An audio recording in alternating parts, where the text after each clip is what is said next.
There are a bunch of videos around about rune level 1 runs, where you have to beat the game at level 1 without ever leveling up. But if you look at the stats, you have 10 in all of them, and that's way too much for me. So I went and lowered them all to 1, to make an insane true rune level 1. And this effectively puts us at level -71. But like if you choose the Confessor you start at 10, so it's technically -80, so like it's not actually clickbait. Don't blame me, okay, it's a hustle out here in the content trenches. Since there's no way I'm going to beat all the bosses just by punching, and we can't use weapons with 1 in everything, we have to find a way to wield them. So we can get a Radagon Sword Seal that will give us +5 in all physical stats.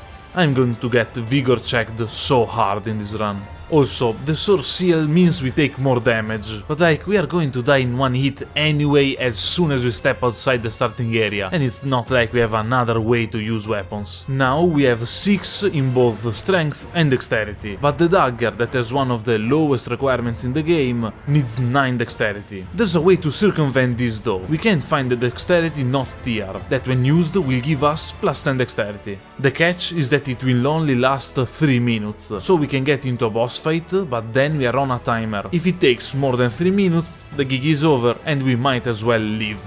Like with Twitter right now. I found out that you can perma-flinch these bosses after you break their armor, so we can get all the upgrade materials we want. And before having to fight the first actual boss, I went to get Flame of the Redmane Syncellid, one of my favorite weapon skills. Why it's one of my favorite, you may ask? Well, because it's absolutely, unmistakably broken. But you'll be able to see why in a minute. Our first objective is the tree in the peninsula, because when we beat it, we can get a tier that will allow us to withstand 1 hit without dying. It's only 1 and then it breaks, but it's 1 more than we can usually take. Since the avatar is made of wood, it's weak to fire, so the flame is pretty good, and it only takes 3 flames to stun it and get a riposte, but it must just be a coincidence. Now we want to beat the Red Wolf of Radagon to get rid of this dexterity tier, and it was way harder than I imagined. It's mostly because it's very fast, has projectiles, and the flame is low, but it's also an early game boss, so we can survive some of his attacks if we get hit while we aren't running. There were people in chat swearing that we couldn't riposte this boss, and to be fair you have to be in a pretty weird and specific position to get a riposte. Also, yeah, I mentioned chat because this was recorded live on this very channel. Come check out the streams sometimes. After enough tries, it will eventually go down, and we wanted to come here because after some parkour on the roofs, we can get a glintstone crown that gives us +3 dexterity. That is, if we are able to beat the strongest enemy in the game. Only high-octane content here. With the crown, we go to 9 dexterity, so we're able to use the dagger without the tier, but it also lowers our HP, so now we are basically guaranteed to die in 1 hit. We can now fight Margit, just to see how we fare against a normal boss fight, and we can see what makes Flame of the Redmane broken. It deals way too much poise damage, so it's just 2 hits to get a riposte, plus you can usually get 1 free hit in when the opponent is standing up, so it's just 1 more to stagger. After deleting Margit, we got all bloated and full of confidence, so we decided to fight the Godskin Noble at the Volcano Manor, because if we manage to get to Rykard's boss fight, we can take the Serpent Hunter, that has no requirements since it's a weapon needed to beat a boss, and thus we can use it. The only thing in the way is this fight, but turns out that not only the noble is extremely annoying, it's also really resistant to fire, so it deals basically no damage. And even if we were able to deal some damage, he starts to roll in phase 2 and no way we survive that. So we go back to a somewhat human path, and we go towards Ranni. Lorette is in the way, and it's a kind of annoying fight, since we can't riposte an enemy on a horse, so we lose a lot of potential damage, all the while she shoots a million projectiles at us. They are not all lethal, but they will pop our shield, leaving us vulnerable to melee attacks. Also, at this point I was still trying to dodge like enemies were at 300% game speed, because the last video messed with my muscle memory that much. Watch it, it's cool. From there, we can meet Seluvis, and to progress in his quest, we need to find Nefeli. I didn't remember where to find Nefeli, so I did the smartest thing I could think of. I went to kill Godric so that she will teleport at the round table. I mean, we need his rune anyway, so why not? It takes 3 flames to stagger him, but at this point we have enough upgrade materials that the damage is quite decent. He has many openings, so the fight wasn't hard at all. I died way more times to the Falcons while trying to get here than against him. Well, I actually didn't die in this fight, so it's not that shocking. With his death, we can progress Nefeli's questline, and to do that we just have to fight an Omen Killer, nothing to be worried about. And then we can give her Seluvis potion. All this to get into Seluvis' basement and convince him to give us one free puppet, in particular Dolores, that we can only get if we gave the potion to Nefeli. To use her we need 87 focus point. Usually it's not a problem, but we have like 50. So first we need to fight the ulcerated tree spirit that will give us the infinite FP tier. It's more of a hard-hitting boss than a fast-hitting one, so it's easier, but it has a grab attack that hits us multiple times, so that's a one-shot kill. Also, it's made of wood, so the damage is fine, and we actually deal more damage if we spam weapon art while it's staggered compared to doing a riposte. 3 burned and we get the infinite FP tier, and I know it's kind of a weird way for it to work, but you can actually summon spirit ashes that require more FP than your maximum amount. I debated a lot if using spirit ashes was the right call, because I usually don't do it in challenges, but at the end of the day I think this can be considered an extreme rune level 1, so I think it's fair to use everything the game gives us. I mean, aside from glitches. Dolores is really strong here, because all the arrows she uses are sleep arrows, and the noble is weak to sleep, so either he will fall asleep and be repostable, or at least he will aggro on Dolores so we can get a free flame in. I found the best strategy to be fighting him on the opposite side of Dolores, so that he will have to walk back and forth with the change of aggro. But just know that I was too lazy to actually upgrade Dolores, so if he gets to her, she will go down in like 2 hits. We can use the pillars to avoid some moves or try to block him, but if you want another reason to hate this fight, just know that he can do this. What scared me the most was his rolling attack in phase 2, because my only way to avoid it is to get him stuck against a pillar, but when he was transitioning into phase 2, I managed to stagger him, riposte, and then he actually didn't do it. No idea why. Maybe he has 2 possible moves, maybe the stagger messed with his like move order, but I won't complain because that, plus a clutch sleep from Dolores was enough to take him down. Then I wasted half an hour trying to drop a dagger because apparently you can only buy 1 in the whole game, just to then remember why I wanted to beat the noble. After the boss fight we can reach Rykard's boss room, where we can get the Serpent Hunter. It's a very heavy weapon, but it has no requirements, since it's meant to defeat the gimmick boss fight, meaning we can use it with no problems. It's also a somber weapon, so we can upgrade it to +9 right now, and I wanted to fight Renalla next because being able to respec is usually pretty useful. When I realized I'm at negative level 80, so there's nothing to respec, I was already in the fight and too stubborn to stop. Phase 1 was kind of easy. We either get one shot killed by the whole library falling on us, or we don't. So it's like a 50-50 chance of getting into phase 2. She has a lot of projectiles now, but she also has moves with pretty big openings, so we just have to fully charge the heavy attack while near her a couple of times. When she starts to spam summons it can get scary, but they are also easy to run away from, and at this point in this challenge I became pretty good at that. Then I found out that I can survive 1 hit from the Blood Knight, so the fight was over. Like finding out that the uncle you don't like has family issues and a big lunch with relatives is coming up.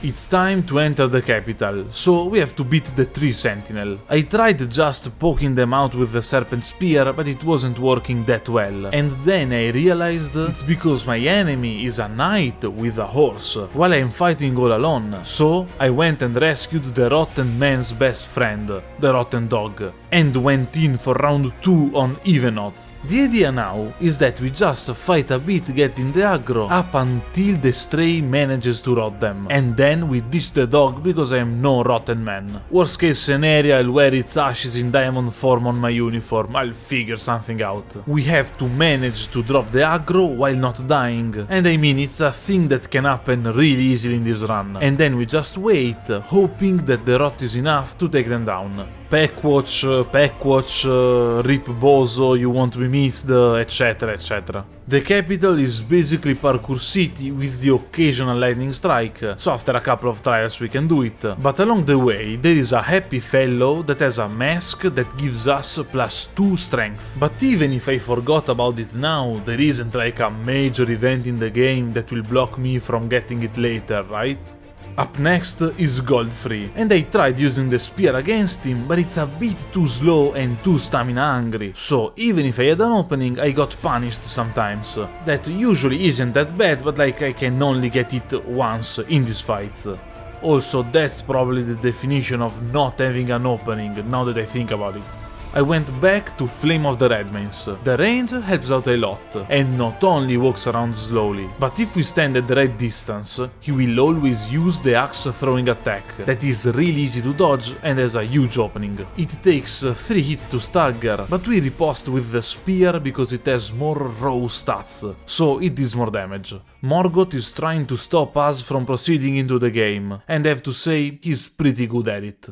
I went to buy his shackle for this fight, because it's really good together with the stray. We can use it twice per fight and only in phase 1. And not only he will be stunned for a couple of seconds, so that the dog can get a bunch of hits in, but we can also use it to prevent him from doing certain moves, in particular the sword falling from the sky one, because the dog isn't able to dodge it and will most likely take it down. We still use flame, because the range is good, and we have the dog with us basically only for the rot, so upgrading it too much isn't that useful. We want to be really aggressive in phase 1, so that the rot mostly damages him in phase 2, but we need to be careful because there are way too many explosions in phase 2, so the dog won't last long, meaning we need to rot him before that.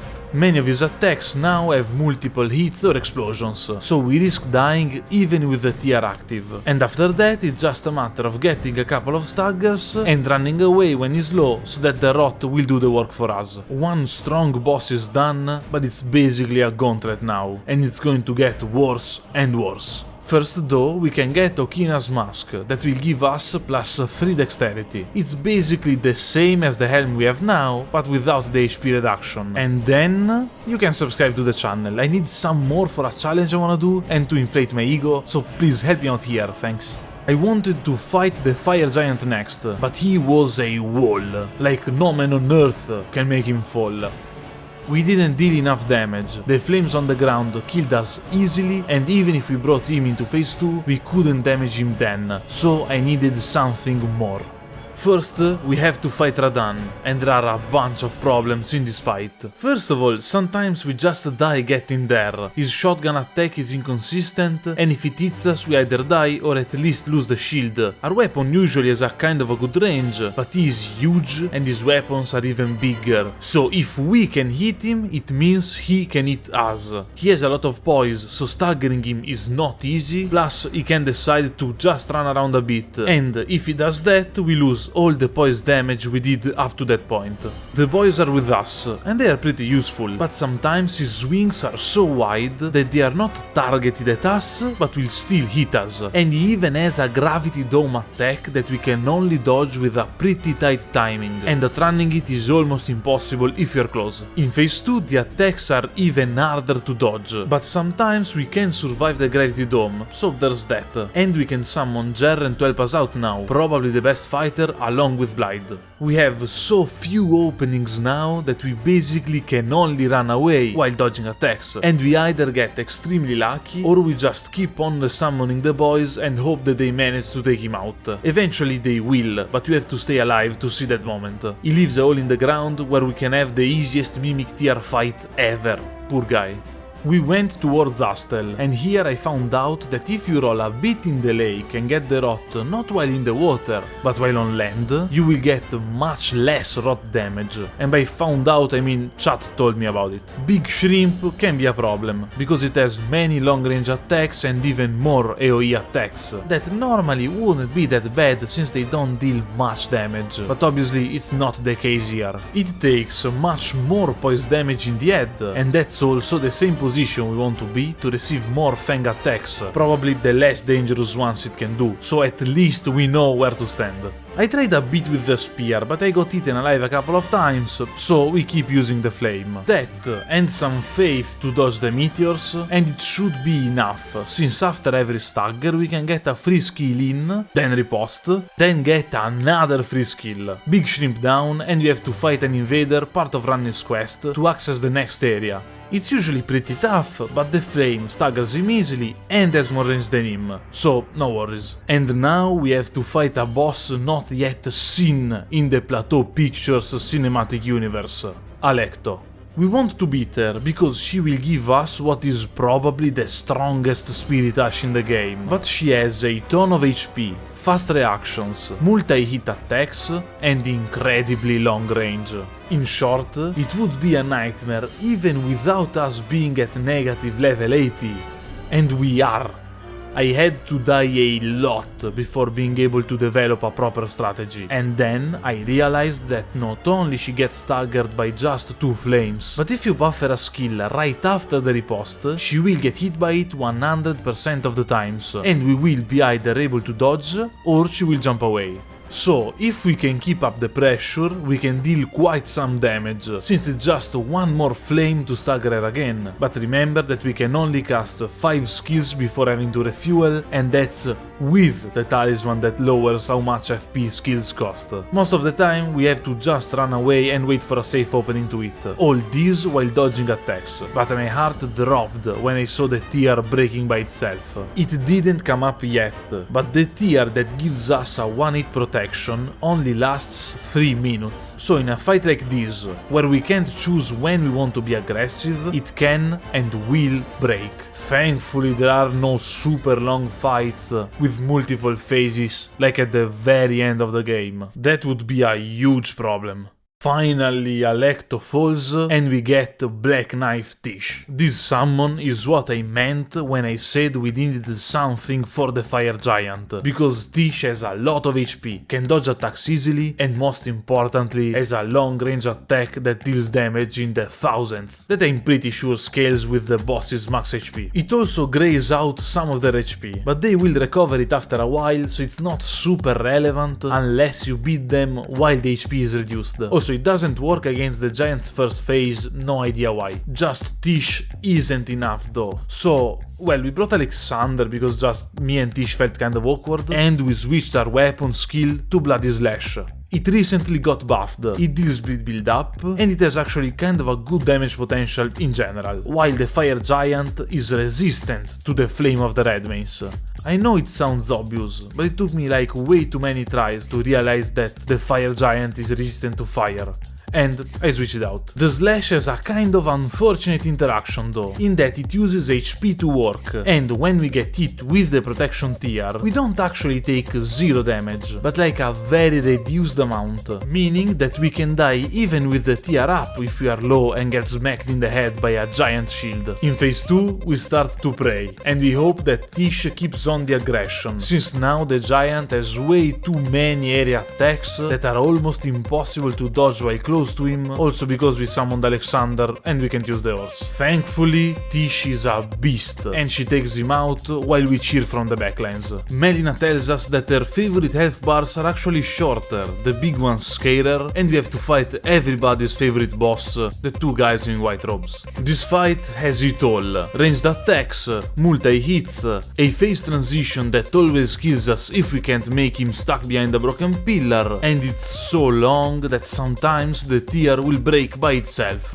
Oh yeah, they are also resistant to fire. What they don't have is a number advantage, because here I'm going to shamelessly summon both Bernal and Tish, and we basically become a thought out RPG party this way. Ideally, Bernal is the one always melee, so he has the aggro, and he's also the tankiest one. Tish does DPS while staying at a reasonable distance, and they spam flame from the sidelines to both mess with their aggro and stagger them repeatedly. It takes 3 flames to stun now since Bernal is here, and Tish's life lowering attack doesn't work properly since it lowers the single enemy HP. But hey, this was the best strat we got. We want to focus the tall one first, since the noble's phase transition attack is a nightmare, and trying to get in for riposts while there's 2 of them is having a death wish, so don't even think about it. We have to always assume that the aggro is on us, since even a single fireball can put an end to the fight, and we have to hope that the apostle doing a phase transition will break 1 or more pillars, since we need them to avoid the noble's rolling attack. If that doesn't happen, remember that he can climb over stuff while rolling sometimes, and I think it targets us by default, so like not much we can do aside from having him stuck behind a pillar. As the fight goes on, our allies will have less and less HP, so we might need to take the aggro, but like this strategy is as good as it gets, just try it enough times and it will work. Okay, we could have used sleep pots and they are amazing here and only here, but there's a limited amount of them, so I'm always scared. Also know that if you stun the noble while it's rolling, it will immediately go back to rolling after the stagger. 0 out of 10 would not recommend. We then became Hawk food, but it's probably on me for wearing the turtle shield, and we can have one last dance with Alexander. He's immune to fire damage. His death will give us a talisman that improves weapon skill damage, so it's pretty good. But now we have to fight one of the scariest bosses so far, Maliketh. In phase 1 he has a million projectiles, he can turn around in a whim and keeps a constant aggression, so hitting him in any way is not easy, even though we could probably hide and let Tish deal with him. But phase 2 is even worse, he's constantly jumping in the air so we can't hit him, he has both ranged and AoE attacks, and he can do follow-up hits from like every situation, so it's going to be insanely hard.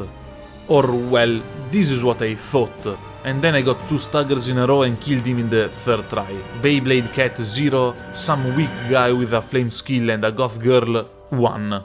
We had some troubles with Gideon, mostly because his dialogue takes too long, so we have to actually be alive when the fight ends. But I mean, at the end of the day, it's still Gideon, so we take him out even though we couldn't stagger him. Godfrey is next, and he's a big boy. It takes 3 flames to stagger, that is actually kind of a lot. He has an enormous amount of HP and he has AoE attacks. That said, he will split the aggro pretty much evenly between me and Tish, and his attacks are kind of easy to understand and dodge, so we just have to be focused, while this JoJo character tries to bash our head in with an axe. I think that Tish's health graying attack kind of messed with his phase transition, because he started doing it like way later than 50% HP, but that's pretty good for us. Phase 2 is more dangerous, because his grabs are pretty hard to dodge and his AoE attacks are that much bigger. So we can only avoid them and we don't have time to retaliate, but Tish doesn't care and just takes them head on while dealing damage. As long as she doesn't die, it's pretty useful. We have to play insane here, and if you can count to 3, you're pretty much set. Just hit 2 flames first and stagger him with the 3rd one while he's jumping at us with a deadly attack. Or like you can run away a lot and hope that Tish does her magic, that one works pretty well too. And it's probably also like lore approved.